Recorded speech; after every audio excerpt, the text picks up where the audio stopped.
Hello dear students, good evening. हमारे पास जो चैप्टर था उसका नेम था कोऑर्डिनेट कंपाउंड। जो चैप्टर था उसका नेम था कोऑर्डिनेट कंपाउंड, है ना। अब देखो आप लोग यार, जो कोऑर्डिनेट कंपाउंड है ना, इसमें जो टॉपिक था वो था VBT.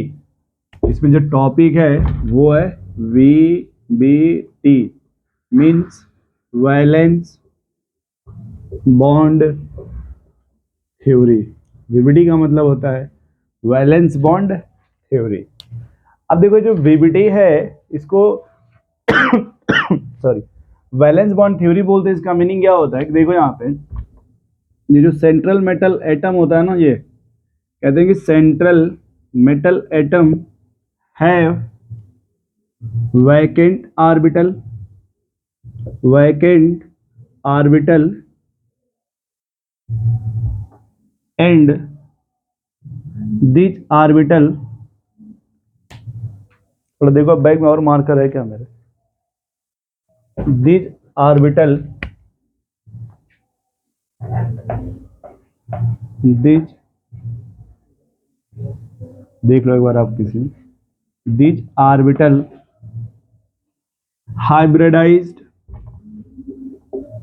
hybridized to produce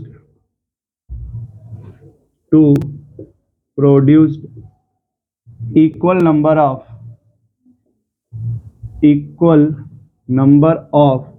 hybrid orbital, एक भी नहीं है, equal number of hybrid orbital, ठीक है। and this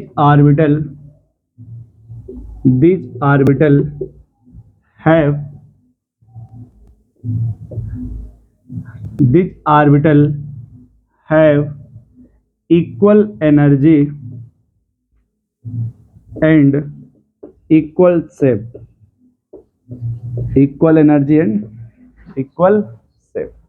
अब यहाँ का मीनिंग देखो आप, जैसे कोई भी सेंट्रल मेटल एटम है, उसके पास मान लेते हैं कि ये डी ऑर्बिटल है, ये 4s ऑर्बिटल है, और ये मान लेते हैं p ऑर्बिटल है। मान लो आप ये 3d है, ये 4s है, ये 4p है, और यहाँ मान लेते हैं 4d है, ठीक है। अब यदि ये ऑर्बिटल और ये अगर हाइब्रिडाइज होंगे तो इसमें 1 2 3 4 5 ऑर्बिटल ये और 1 ऑर्बिटल ये। अब यहाँ पे ये देखा जाता है कि मान लो आप इसमें देखो, एक बात याद रखा जाता है इसमें कि जब भी इसमें डी का जो हाइब्रिडाइज होगा या तो ये होगा या फिर दोनों हाइब्रिडाइज होगा। तो अगर मान लो पहला वाला एक डी है, मान लेते हैं कि सर ये दोनों सब भरा हुआ है, बस एक डी ये खाली है और एक एस और 2p, तो हम कहेंगे सर ये एक ये डी हो गया, मान लो ये एस हो गया और ये 2p हो गया। ये जब हाइब्रिडाइज होगा तो 4 ऑर्बिटल बनेंगे, इसमें इन चारों की एनर्जी इक्वल होती है, इन चारों की एनर्जी, और यहाँ जो लिगेंड होगा वो लोन पेयर में डोनेट करेगा, और इनका नाम होगा सबका DsP2। इन सभी ऑर्बिटल का नाम हो जाएगा DsP2,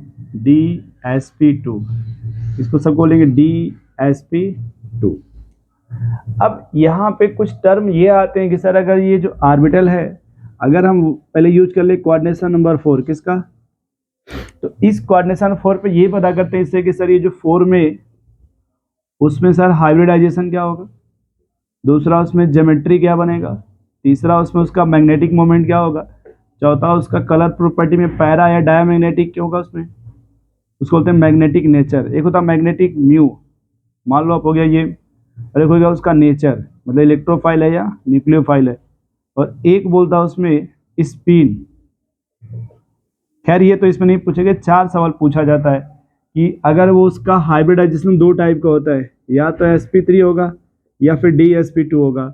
ज्योमेट्री में अगर sp3 होगा तो उसको टेट्राहेड्रल बोलते हैं, और अगर DsP2 तो इसको स्क्वायर प्लेनर बोलते हैं, स्क्वायर प्लेनर। मैग्नेटिक प्रॉपर्टी को लिखते हैं म्यू से, किससे? म्यू से। ये होता है under root n+2 Bohr magneton. n का मतलब होता है number of unpaired electron, number of unpaired. Nature मतलब अगर उसमें अनपेयर्ड होगा तो उसको पैरा बोलेंगे, और सब पेयर्ड होगा तो उसको डाया बोलते हैं। ये इतने टॉपिक हम लोग फिलहाल कोऑर्डिनेशन नंबर 4 में पढ़ेंगे। अब ये जो कोऑर्डिनेशन नंबर 4 होता है, इसका जो बहुत ही फेवरेट सवाल होता है, या जो बहुत ही फेवरेट क्वेश्चन इसमें बनते हैं, वो 3 कंपाउंड पे बहुत ज़्यादा जो नीट और जे में पूछा गया है ना। एक पूछा गया यहाँ पे, सर निकिल अगर Cl4 है, निकिल Cl4 -2, यहाँ पे क्या होगा? समझ पा रहे हो? तो सबसे पहले हम लोग क्या फाइंड आउट करते हैं? हाइब्रिडाइजेशन। सबसे पहले क्या फाइंड आउट करेंगे आप? अब देखो, आप सोचकर लिखेंगे सेंट्रल मेटल एटम, क्या लिखेंगे आप? निकिल का एटॉमिक नंबर कितना होता है? 28। ये हो जाएगा आपका 3d8 4s2 और 4p0 4d0। ठीक है। अब इस निकिल का ऑक्सीडेशन नंबर कितना है? +2। तो निकिल से ये चेंज हो गया निकिल +2 में, यानी 2 इलेक्ट्रॉन लॉस होगा, और 2 पहले कहाँ से लॉस होता है? 4s से। ये हो जाएगा 3d8 4s0 4p0 4d0। इसका मीनिंग है कि सर ये जो D हो गया इस तरह का, इसमें इलेक्ट्रॉन कितने हैं? 8। 1 2 3 4 5 6 7 8, और ये बाजू में इसका हो गया ये 4s, और ये हो गया 4p। अब हमारा इसमें कोऑर्डिनेशन नंबर कितना है? 4। ठीक है, Cl4 है ना यहाँ पे, तो ये जो Cl इसको लिगेंड बोलते हैं, क्या बोलते हैं इसको? तो अब यहाँ पे ये देखा जाएगा जो लिगेंड है उसका स्ट्रेंथ क्या है, उसका स्ट्रेंथ का मतलब कि जो लिगेंड है वो स्ट्रॉन्ग फील्ड लिगेंड है या फिर वीक फील्ड लिगेंड होता है। तो ये जो लिगेंड है वो होता है weak field ligand. Weak field का मीनिंग होता है कि लिगेंड जो होता है ना वो कमजोर होगा। कैसा होगा? तो जब कमजोर होगा तो पेयरिंग नहीं कराएगा, नॉट पेयरिंग, इसमें पेयरिंग नहीं होगा, यहाँ पे पेयरिंग। तो जब पेयरिंग नहीं होगा तो कोऑर्डिनेशन नंबर कितना है? 4। तो ये s ऑर्बिटल और 3 p ऑर्बिटल आपस में हाइब्रिडाइज कर जाएगा। ये एक s और 3 p आपस में हाइब्रिडाइज कर लेगा, और हाइब्रिडाइज करके 4 नए ऑर्बिटल का फॉर्मेशन हो जाएगा। अब यहाँ आपने एक s और 3 p लिया है, तो इसका नाम होगा sp3, इसका भी नाम हो जाएगा sp3, ये भी इसको बोलेंगे sp3, ये भी आपका sp, और 4 यहाँ पे इसमें आप जोड़ देंगे इस तरह से Cl, 4 Cl यहाँ पे ऐसे कोऑर्डिनेट बॉन्ड के थ्रू डोनेट कर देंगे इसमें। अब पहला सवाल पूछेगा इसमें हाइब्रिडाइजेशन। पहला सवाल क्या है अपना? तो ये sp3 है, देखिए आप एक s और 3 p, ठीक है, हो जाएगा।